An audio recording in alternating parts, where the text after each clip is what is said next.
આખરે વડોદરા એમએસ યુનિવર્સિટીના પૂર્વ વાઇસ ચાન્સલરે બંગલો ખાલી કર્યો છે। વિજયકુમાર શ્રીવાસ્તવે વીસીનો બંગલો ખાલી કર્યો છે। 3 મહિનાથી રાજીનામું આપ્યું છતાં પણ આ બંગલો ખાલી નહોતા કરતા। સાંસદના પત્ર વિદ્યાર્થીઓના આંદોલન બાદ આખરે તેમણે બંગલો ખાલી કર્યો છે। વિજયકુમાર શ્રીવાસ્તવ ખોટા ડોક્યુમેન્ટના આધારે વીસી બન્યા હોવાનો પણ આરોપ। ગુજરાત હાઈકોર્ટમાં કેસ ચાલે તે પહેલા જ તેમણે રાજીનામું આપ્યું। બંગલો ખાલી ન કરતા વિવાદ થયો હતો અને આખરે ગઈકાલે તેમણે બંગલો ખાલી કર્યો છે। સંવાદદાતા રવિ અમારી સાથે ફોનલાઈન પર જોડાઈ ગયા છે। રવિ, અનેક પત્ર લખવામાં આવ્યા, રજૂઆત કરવામાં આવી અને આખરે વિજયકુમાર શ્રીવાસ્તવે બંગલો ખાલી કરી દીધો છે। શું વિગતો?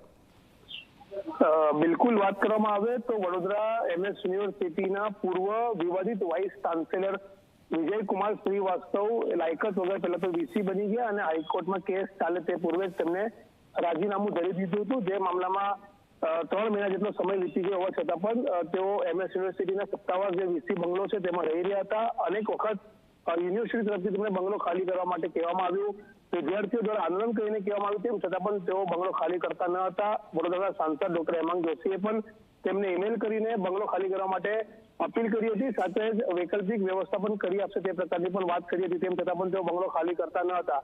આખરે વિદ્યાર્થીઓ જ્યારે તેમના ઘરનો ઘેરાવ કર્યો, તેમની નેમ પ્લેટ તોડી નાખી, ઘરમાં જવાનો પ્રયાસ કર્યો અને આ તમામ જે વિરોધ પ્રદર્શન થયું તેના જોતા વાઇસ ચાન્સેલર જે હતા વિજયકુમાર શ્રીવાસ્તવ તેમને આખરે તેમનું જે ઘર છે તે ખાલી કરવું પડ્યું છે। હવે વીસી બંગલો જે છે તેમાં સત્તાવાર એમએસ યુનિવર્સિટીના અત્યારે ઇન્ચાર્જ વીસી છે ધનેશ પટેલ, તેઓ રહી શકશે અથવા તો સરકાર જેને પણ નિયુક્ત કરશે વીસી તરીકે તે તેમાં રહી શકશે।